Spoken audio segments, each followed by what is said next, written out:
Hello everyone, स्वागत है आप सभी का हमारे यूट्यूब चैनल जॉनियंस केमिस्ट्री में। तो चलिए आज हम आपको पढ़ाना स्टार्ट करेंगे और आज से हम एक जो नई सीरीज स्टार्ट कर रहे हैं वो है 12th स्टैंडर्ड की।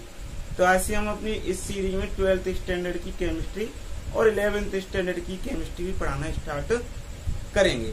तो देखिए, हम 12th स्टैंडर्ड में आपको सबसे पहले तुम्हारा जो यूनिट है वो है सॉलिड स्टेट। हम आपको सॉलिड स्टेट से पढ़ाना स्टार्ट करेंगे, जो आपका यूनिट नंबर 5। ठीक है। अच्छा, इससे पहले हम आपको थोड़ा सा बेसिक आइडिया दे देते हैं। जो बच्चे 11th स्टैंडर्ड में पढ़ के आए हैं, अच्छी सी बात है, अच्छे से पढ़ा है उन्होंने। तो अगर जो नहीं अच्छे से पढ़ के आए हैं तो थोड़ा सा उन्हें बता देते हैं कि हमारी जो जनरली केमिस्ट्री है वो क्या है और हम इस केमिस्ट्री को किस तरीका से पढ़ें। ठीक है। देखो, जो हमारी केमिस्ट्री है वो एक पार्ट है। केमिस्ट्री हमारा एक पार्ट है किसका? साइंस का।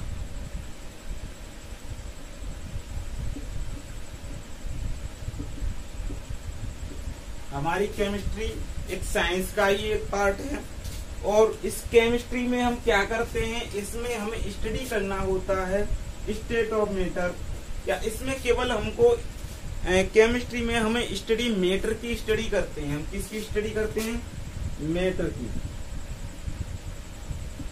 अब मैटर की स्टडी कैसे करते हैं? मैटर की स्टडी, मैटर कैसे बनता है और उसके फॉर्मेशन में कितनी एनर्जी देनी पड़ती है, कितनी एनर्जी मिलती है, या उससे क्या क्या होता है, हमारा सब कुछ मैटर ही तो है। हमें क्या करना होता है, बेसिकली यहाँ पर स्टडी करेंगे मैटर की के हमको मैटर को कैसे तोड़ते हैं पहली बार, और कैसे उसका फॉर्मेशन करते हैं, तो उसमें क्या क्या प्रोसेस होती है। ये सारी प्रोसेसें हमें केमिस्ट्री के अंदर ही सीखने को मिलती हैं। ठीक है। तो अच्छा, हमारी जो केमिस्ट्री है वो हम 3 पार्टों में बांटी हुई है। अच्छा, यहाँ पर हम थोड़ा सा हिंदी और इंग्लिश दोनों को इंक्लूड करके चलेंगे, क्योंकि जो बच्चे हमारे साथ स्टेट बोर्ड यानी कि UP board, MP board, other board से भी जुड़े हुए हैं और जो सीबीएसई बोर्ड के लिए जुड़े हैं उनके लिए, दोनों के लिए ये हमारी सीरीज रहेगी। 11th और 12th का कंप्लीट कोर्स हम कराएंगे। ठीक है। अच्छा, बात करें हम केमिस्ट्री की, तो केमिस्ट्री की हमारी बेसिकली 3 पार्ट है। कितने पार्ट हैं? हमारे 3 पार्टों में बांट दी है और 3 पार्टों में बांट करके हम पढ़ेंगे। नंबर फर्स्ट होती है फिजिकल केमिस्ट्री।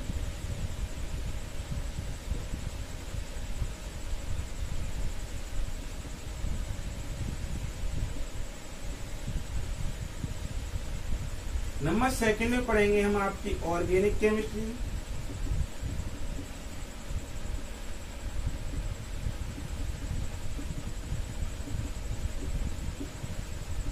उसके बाद हम स्टडी करेंगे आपकी इनऑर्गेनिक केमिस्ट्री।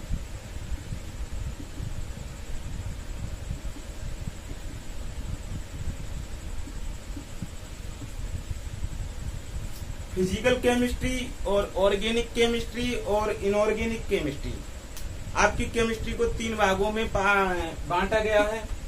हिंदी में बोले तो भौतिक रसायन,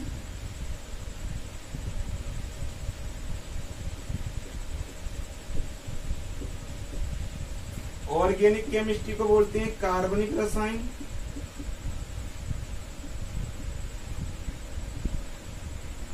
और इनऑर्गेनिक केमिस्ट्री होती है हमारी अकार्बनिक रसायन।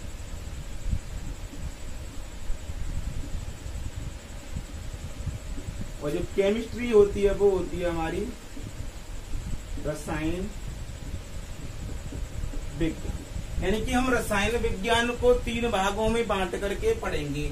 नंबर फर्स्ट है हमारा भौतिक रसायन, नंबर सेकंड कार्बनिक रसायन और नंबर थर्ड है अकार्बनिक रसायन। यानी कि फिजिकल केमिस्ट्री, ऑर्गेनिक केमिस्ट्री और इनऑर्गेनिक केमिस्ट्री को 3 भागों में बांट के। अब बात करते हैं कि जो फिजिकल केमिस्ट्री क्या है और ऑर्गेनिक केमिस्ट्री क्या है और आपकी जो इनऑर्गेनिक केमिस्ट्री है ये क्या है, इनमें फंडा क्या है, इनमें अलग अलग डिफरेंस क्या चाहिए। तो आइए एक बार हम इसको भी देख लेते हैं। अच्छा, केमिस्ट्री में क्या होता है, हम किसी भी मैटर की फॉर्मेशन और वो क्या क्या सिस्टम है उसका सारी की सारी स्टडी करते हैं, मैटर के बारे में स्टडी होती है एक लाइन में बोले तो। अच्छा, इसमें ज्यादातर क्या होता है, केमिकल रिएक्शन होती है, केमिकल रिएक्शन होती है, और केमिकल रिएक्शन की हमको स्टडी करनी होती है। मान के चलो कोई केमिकल रिएक्शन है हमारे पास जो ए से प्रोडक्ट पी बना रही है। हमारे पास कोई केमिकल रिएक्शन है जो ए रिएक्टेंट है और पी इसमें प्रोडक्ट बन रहा है, यानी कि ए क्या है हमारा अभिकारक है और पी क्या है हमारा प्रोडक्ट है। मैं पंखे को इधर रख लूं, थोड़ी आवाज़ी ठीक है। अच्छा, अब सबसे पहले हमने मान के चला कि ए से पी प्रोडक्ट बनना है, ठीक है, ए अभिकारक से पी उत्पाद हमारा बन रहा है। सबसे पहले हमने इस चीज को हम मान के चलेंगे, लैब में बनाने के लिए बैठेंगे तो सबसे पहले हम ये चेक करेंगे कि इस ए से पी बन भी रहा है या नहीं बन रहा। पहले इस चीज को चेक करेंगे कि इस ए से पी बन रहा है या नहीं बनेगा। हम ऐसे मान के चलो ए से पी बनेगा या नहीं बनेगा ये चीज हमको पता नहीं है, हम लगे पड़े हैं रिएक्शन करने में, ये केमिकल डाल वो केमिकल डाल, एक एक्चुअल में तो नहीं पता पड़ता, लेकिन कुछ फीजिबल तो उसका पता पड़ जाता है कि उसकी फीजिबिलिटी ऑफ रिएक्शन क्या है, इस रिएक्शन के होने की संभावना है या नहीं।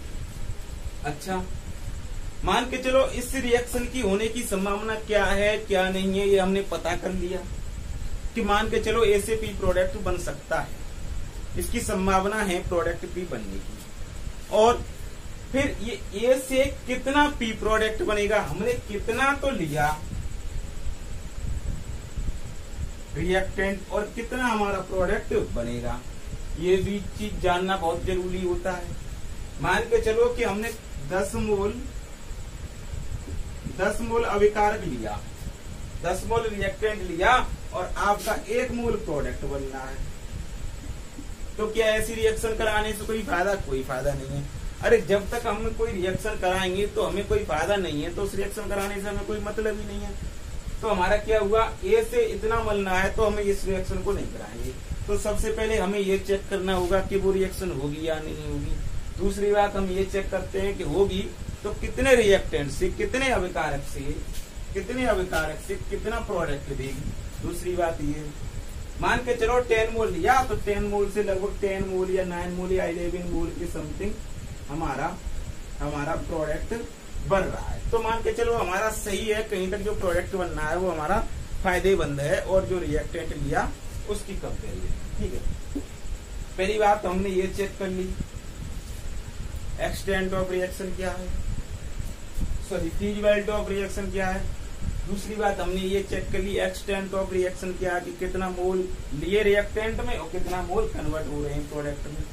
अच्छा, मान के चलो यह रिएक्शन हो भी रही है और हमको फायदा भी दे रही है होने में, बट लेकिन हमने जो कितने टाइम में ये कंप्लीट हो रही है, ए से जो पी प्रोडक्ट बढ़ रहा है वो कितने समय में, इस बात पे भी तो हम देखेंगे, फोकस करेंगे। अरे मान के चलो ये रिएक्शन हमारे 100 साल में हुई, ए से पी प्रोडक्ट बनना है और ज्यादा भी बन के देगा प्रोडक्ट हमें, ए के कंपेरिजन में जितना रिएक्टेंट लिया उससे ज्यादा भी प्रोडक्ट बन रहा है, उससे ज्यादा प्रोडक्ट बन रहा है, लेकिन वो 100 साल में रिएक्शन कंप्लीट हो रही है, कितने में 100 ईयर में। तो ऐसी रिएक्शन कराने का कोई फायदा ही नहीं है, क्योंकि तब तक तो हम भी जिंदा नहीं रहेंगे, तो हमारी रिसर्च का खाक की होगी। सही बात है। तो हम जो रिसर्च कर रहे हैं तो वो हमारे सामने हो जाए तभी तो हमें इस रिसर्च को सही लगेगी, और भाई हमारे मरने के बाद वो रिसर्च कंप्लीट हो रही है तो क्या फायदा। तो हमें सबसे पहले ये भी तो चेक करना होता है कि इसका जो रेट है, जो रिएक्शन ए से जो पी बनने की प्रोडक्ट की जो दर है, वो रेट है, वो कितनी रेट है, कितने समय में कितना प्रोडक्ट बना रहा है। तो हम किसी भी रिएक्शन का क्या चेक करते हैं, number first feasibility of reaction, number second extent of reaction, और नंबर थर्ड है आपकी रेट ऑफ रिएक्शन।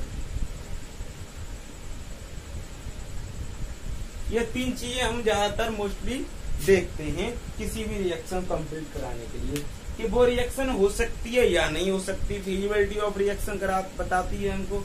अच्छा, वो रिएक्शन हो सकती है, लेकिन हमें फायदा कर रही है कितने मोल रिएक्टेंट से कितने मोल प्रोडक्ट बन रहे हैं। तो एक्सटेंट ऑफ रिएक्शन से हम उसकी स्टडी करते हैं। एक्सटेंट ऑफ रिएक्शन होता है, अच्छा रेट ऑफ रिएक्शन में क्या होता है कि वो कितने समय में कितनी टाइम के अकॉर्डिंग हमको प्रोडक्ट बना के दे रही है। तो ये सारी की सारी रिएक्शन की जो जानकारियां हैं वो हमें कौन सी केमिस्ट्री में पढ़ने को मिलती है? फिजिकल केमिस्ट्री में।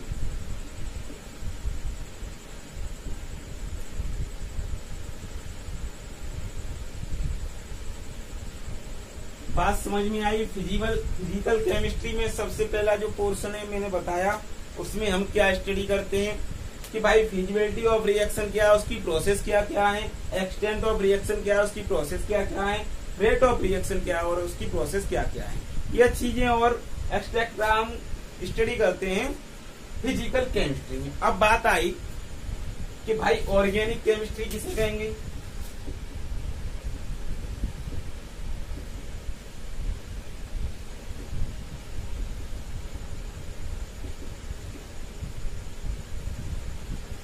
देखो ऑर्गेनिक केमिस्ट्री किसे कहेंगे?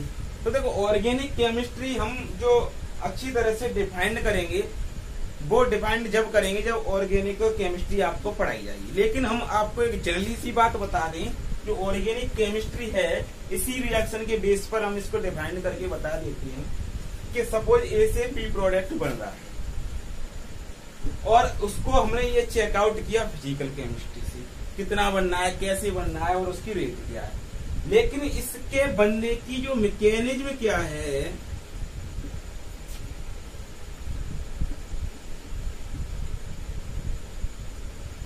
इसके बनने की जो प्रोसेस है, ए से बी प्रोडक्ट या पी प्रोडक्ट किस किस स्टेप में बनेगा, कैसे कैसे बनेगा, उसकी मैकेनिज्म क्या है, वो स्टडी करते हैं हम ऑर्गेनिक केमिस्ट्री। केमिकल रिएक्शन की बात करें तो केमिकल रिएक्शन की बात करें तो on the basis of chemical reaction the organic की डेफिनेशन ये होती है कि किसी भी रिएक्शन की मैकेनिज्म को फाइंड आउट करते हैं हम ऑर्गेनिक केमिस्ट्री में, मैकेनिज्म सीखते हैं। अच्छा, जो और तुम्हारी जो डेफिनेशन अच्छी बेहतरीन होगी ऑर्गेनिक केमिस्ट्री की, वो हम हमारे चैनल पर जब ऑर्गेनिक केमिस्ट्री स्टार्ट करेंगे आपकी पढ़ाना, तब आपको बताई जाएगी। ठीक है। अच्छा, इनऑर्गेनिक केमिस्ट्री किसे कहते हैं ये भी जान लो। हमने आपको फिजिकल केमिस्ट्री बता दी, ऑर्गेनिक केमिस्ट्री समझा दी अच्छे से। 12th स्टैंडर्ड और 11th स्टैंडर्ड बहुत स्लो स्टैंडर्ड होता है, धीमे धीमे से आराम से हमें पढ़ के चलना है, समझ के। और हाँ, जो चीज यहाँ पर बताई जा रही है साथ साथ कॉपी और पेन लेकर के आपको बैठना है और साथ साथ उसको नोट करते रहना है, नोट जरूर करते रहना, जिससे क्या होगा आपको रिवीजन करने में बहुत फायदा होगा बहुत टाइम पर। और आप जितना हम यहाँ पर करा रहे हैं वो बहुत सफिशियंट होगा आपका 12th स्टैंडर्ड बोर्ड के लिए और बहुत काफी होगा और अच्छे मार्क्स के लिए। ठीक है, तो नोट्स जरूर बनाते चलिए साथ के साथ। और हमारे साथ साथ ये नहीं कि आज वीडियो अपलोड हुई और आप 4 दिन बाद देखो तो 4 वीडियो इकट्ठी हो जाएंगी। डेली आपकी एक फिजिकल की आएगी, ऑर्गेनिक की आएगी और देखो 2 दिन पीछे या 1 दिन पीछे इनऑर्गेनिक की भी आपकी हम देंगे वीडियो। तो यानी कि डेली आपकी 2 या 3 वीडियो तो अपलोड होंगी चैनल पर। ठीक है, तो साथ का काम साथ नहीं बताते चलिए, जिससे आपको भी आसानी चलेगी। अच्छा, बात करते हैं इनऑर्गेनिक केमिस्ट्री की।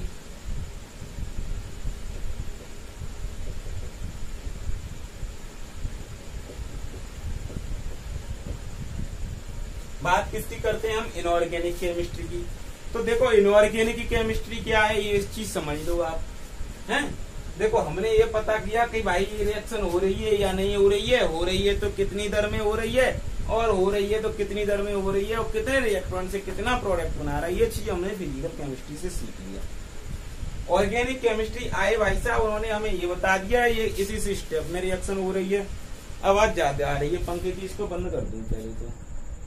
ठीक है, उसके बाद हमने क्या किया, इनऑर्गेनिक केमिस्ट्री ये बताती है कि ये जो रिएक्शन है इसी पी प्रोडक्ट बन रहा है, इसमें कौन कौन से एलिमेंट पीरियोडिक टेबल के पार्टिसिपेट कर रहे हैं, चाहे वो एज रिएक्टेंट हो या रिएजेंट हो, कुछ भी हो, कैसे कैसे एलिमेंट कैसे कैसे में पार्टिसिपेट करेंगे और उनकी क्या क्या प्रॉपर्टी हो सकती है, वो चीज हम इनऑर्गेनिक केमिस्ट्री में पढ़ते हैं। और ये डेफिनेशन हमने दी है एज द रिएक्शन के बेस पर हमने आपको ये चीज बताई है कि कैसे कैसे क्या क्या हो सकता है। चलिए, तो ये तो हमने आपको केमिस्ट्री क्या है ये चीज समझा दी, बेसिक आइडिया दे दिया केमिस्ट्री का, और केमिस्ट्री को कितने पार्टों में बांटा गया ये बता दिया आपको।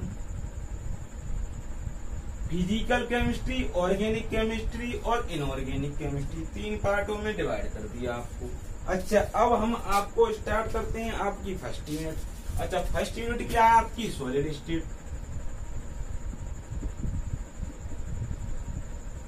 ठोस अवस्था।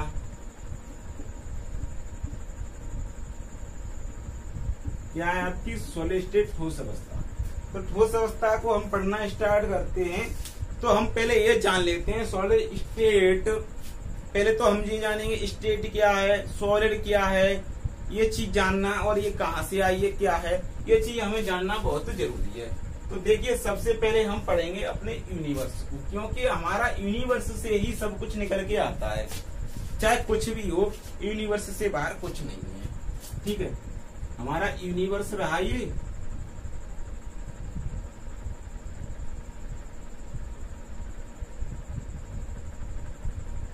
इसको कहेंगे हम ब्रह्मांड।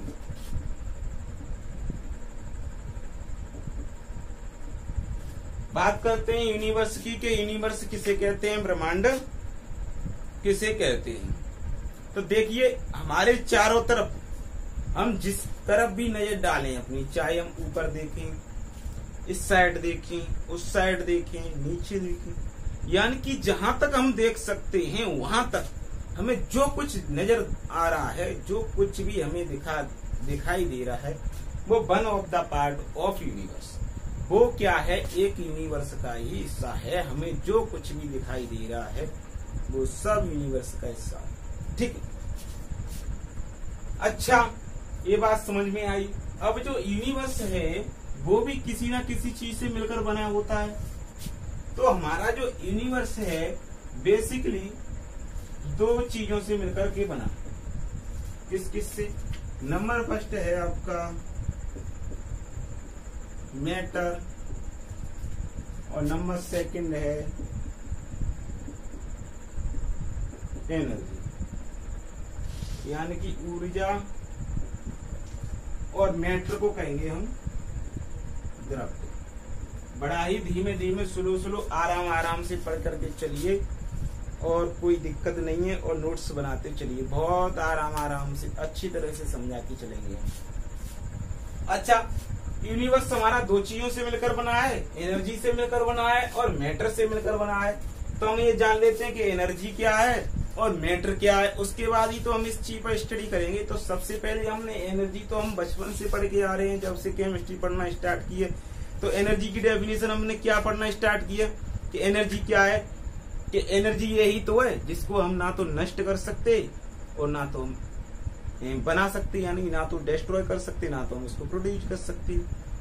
उसको केवल एक रूप से दूसरे रूप में कन्वर्ट जरूर कर सकते हैं, इतना काम तो हम कर सकते हैं।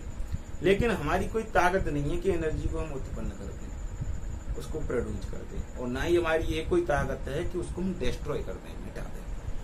हाँ, उसको एक रूप से दूसरे रूप में चेक, ये एनर्जी होती है। लेकिन हम यहाँ पर सॉलिड स्टेट है, हमारी एनर्जी का कोई काम नहीं है, हम एनर्जी की स्टडी नहीं करेंगे। ठीक है, हमें काम है अपने मैटर से। तो सबसे पहले हम ये जान लेते हैं कि हमारा मैटर क्या है। तो देखिए, मैटर को हिंदी में हम द्रव्य कहते हैं। ठीक है, अच्छा, द्रव्य की डेफिनेशन जानने के लिए द्रव्य के पीछे एक शब्द लगा दो, मान। तो ये हो जाता है द्रव्य मान। तो देखो, वह वस्तु जिसमें द्रव्यमान हो और जिसका अनुभव हम अपनी ज्ञानेंद्रियों मीन्स हाथ से छू करके लगा सकें, कान से सुनकर लगा सकें, नाक से सुनकर लगा सकें, आंख से देख कर लगा सकें, वो होती ज्ञानेंद्रिया। यानी कि वह वस्तु जिसमें द्रव्यमान होता है और जिसको हम फील कर सकते हैं, इसका अनुमान लगा सकते हैं, वो क्या होता है? द्रव्यमान वो सॉरी द्रव्य होता है। अच्छा, ये बात आपके समझ में आ गई। अच्छा, एक बात और बता के चल रहा हूं मैं आपको। बात यह है कि जब मैटर को तोड़ा गया मॉडल साइंस में, हमारे वैज्ञानिक आए बाद में, साइंटिस्टों ने मैटर को तोड़ा गया तो पाया गया, मैटर को तोड़ने से हमें पाया क्या गया, मान के चलिए ये मैटर है, ये हमारा क्या है, एक बुक है, ठीक है, हाँ? आपकी सॉलिड स्टेट की बुक है, हाँ? तो अब ये मैटर है, अब इसको तोड़ा गया। अब बात आती इसको तोड़ने कैसे। तो देखो ऐसा है, मैटर को तोड़ने के अलग अलग टाइप्स होते हैं, अलग अलग मैटर के। अब इस मैटर को तोड़ेंगे, इसको डिस्ट्रॉय करेंगे, तो हमें क्या मिला, हमको पाया गया कि जब हमने मैटर को भी डिस्ट्रॉय किया तो हमको एनर्जी ही मिली। तो हम कह सकते हैं कि जो यूनिवर्स है वो क्या है, एक एनर्जी का ही रूप है। अब कैसे, मान के चलिए हमने कहा ये आपका एक मैटर है, अब इसको कैसे आप डिस्ट्रॉय करोगे। तो देखिए इसमें क्या किया हमने, इसको हमने दहन किया, इसमें हम अग्नि लगाई, इसको हमने आंच लगाई, अग्नि लगाई, दहन किया, तो इससे क्या हुआ, हीट उत्पन्न हुई। क्या उत्पन्न हुई, हीट। तो हीट क्या है, एक एनर्जी है, ऊष्मा क्या है, एक ऊर्जा है। अरे इससे टेम्परेचर मिला, हीट मिली हमको, वो क्या है, एक एनर्जी है। यानी कि हमने किसी भी मैटर को जब डिस्ट्रॉय किया तो हमको एनर्जी ही मिली। तो हम कह सकते हैं कि जो यूनिवर्स है वो क्या है, एक एनर्जी ही एक यूनिवर्स का रूप है।